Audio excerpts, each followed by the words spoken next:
The first step in the candle making process is preparing your workspace. It's very important to lay down sheets of newspaper, old wrapping paper, any spare fabric you may have, anything lying around the house that can have wax spilled on it with no fear of ruining it. It's very important to lay down protective surfaces because wax will stain your work surface, it will stain the countertop. The heat from the wax will warp a wooden table.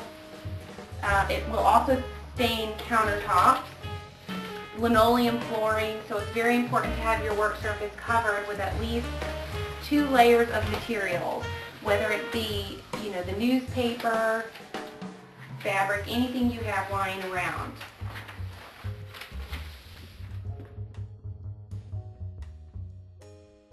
The next thing after you have your surface completely prepared is it's very important to have your utensils in a location where they're easily accessible and in arm's reach.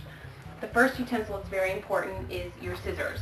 It's very important to have a pair of scissors in case you need to trim a wick, or you can cut your color chips in half if you want less color, more color, and the same thing with some various scents. The next thing that's very important is something to stir your products with. You want to put your wax melted in your pot, and then it's very important to stir it with the color and the different scents involved.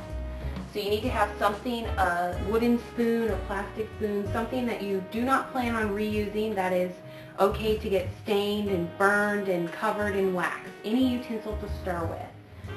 Another important thing that you need is a heat source. It's very important to have any type of heat source, whether you decide to use your stove or you buy an individual burner. For this scenario, we are going to be using an individual burner with a cord that you just plug into the wall. And I prefer this method because you can spill wax on it, you can move it, you can clean it off, and you never have to, you can have your burner for your candle making and your candle making only. So again, it's very important to have something that can have wax spilled on it that you have just for making candles. Also, we don't use the microwave in candle making. Wax is extremely flammable and it will catch on fire in the microwave. Another very important thing you need to have is you need to have your wicks. For this scenario, we're going to be using 20 pre-made votive wicks.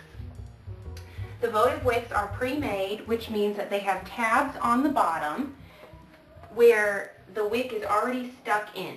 There's nothing else that needs to be done. These have already been pre-dipped in wax and they are ready to be inserted into your votive mold with the wax on them. This is the easiest method when using wicks. Another thing that's very important is to have your color chips. The color chips vary in color and size. The ones we'll be using today are purple, and you would need 1 color chip per pound of wax. And for this votive making kit, we're going to be using 1.5 pounds of wax, which would take 1 chip. And that's for a very deep, solid color. If you wanted to make a pastel colored candle, you would just cut the chip in half and only use half of the color chip. Another very important thing you need is your wax. You want a clear colored wax, which is how it comes. It comes uncolored. And this is 1.5 pounds of paraffin wax. The paraffin wax is unscented and has no additives in it, so it's all ready for your first candle making experience. And you would break this up into smaller pieces, the smaller chunks, so that way it will fit into your pouring pot.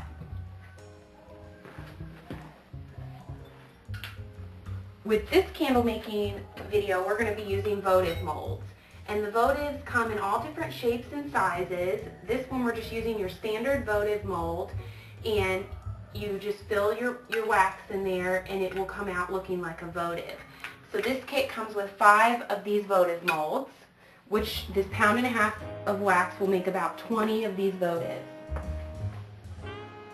You also need to have your scent available.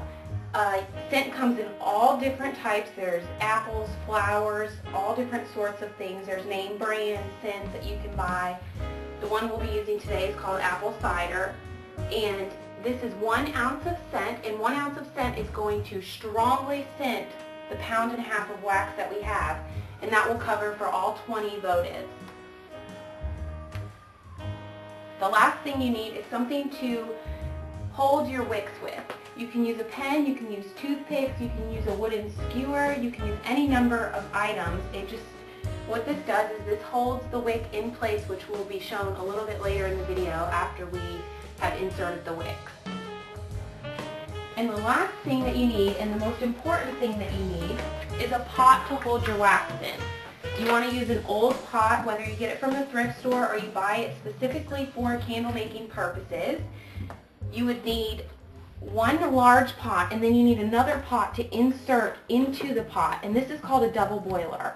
And you want to fill this first pot, this outside pot, with water, and then you would put your wax into this pot on the top. And the reason for that is because wax is extremely flammable, and if you put it directly on the burner or directly on your heat source, it will catch on fire.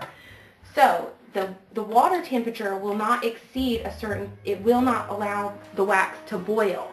So you always want to have the bottom pot filled halfway with water, and you always only have wax in the top pot. And this is a very important safety precaution that you have to take when making any type of candle.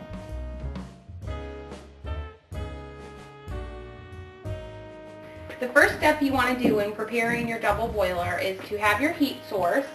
You put your first pot on, and then your second pot is going to be the one that you place your wax in. So the first step is to just fill it with water. You can do this over a tap, or you can take a jug like I've got here, a mason jar, and just have water available. You want to keep it halfway filled up at all times. The next thing you're going to do is you're going to have to place your wax in this second pot. So we've already broken up the wax pieces, and you just place them in the top, and I just leave my wooden spoon in here so I can continuously stir the wax. You're going to let the water heat up on medium heat. You never want your water to boil. You always want it right below boiling, and melting the wax is a long process. This will take about 10, 15, possibly 20 minutes depending on the type of burner you're using. And the wax will slowly begin to melt, which is the safest way, and you'll have different stages of wax melt, and it usually melts from the outside in, and you just continuously stir, and you'll spread the heat around, and the wax will eventually melt in the entire pot.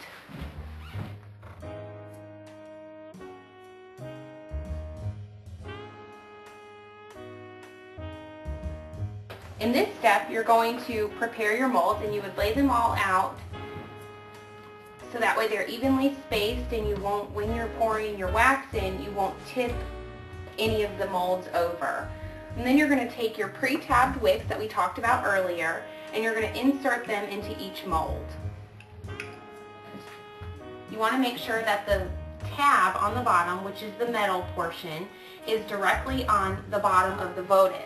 And what you're going to do is you're going to measure the votive wick. So for instance, this one's not standing straight up, so you would put it at the bottom and you measure about an inch above the opening of the votive, just like that, and you're going to take it and you would trim your wick to the appropriate length. And you're going to do that for every single votive, straightening out the wick when needed. Sometimes they curve, or sometimes the heat will make them bend a little bit, and you just straighten them out and measure the correct length about 1.5 inches above the votive. And you're going to do this for every single votive mold. In this process, you'll be making sure that all of your votive molds are clean, that there's no other wax residue in them, and if there is, you can just take a warm cloth and wipe it out, and the wax will usually come right out. But if you don't have a clean votive mold, it will leave streaks in your votive.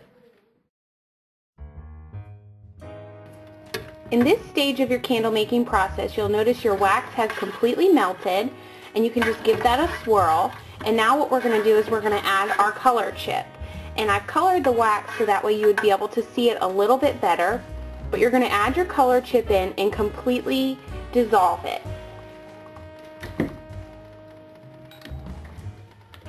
So we have our color chip, which is right here, and you just drop that in. And remember, one solid chip is going to give you a darker, more solid color, whereas if you do a half of a chip, that will leave you a light pastel color.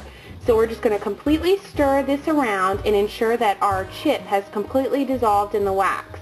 And again, I have already colored my wax, that way you can see it a little bit better.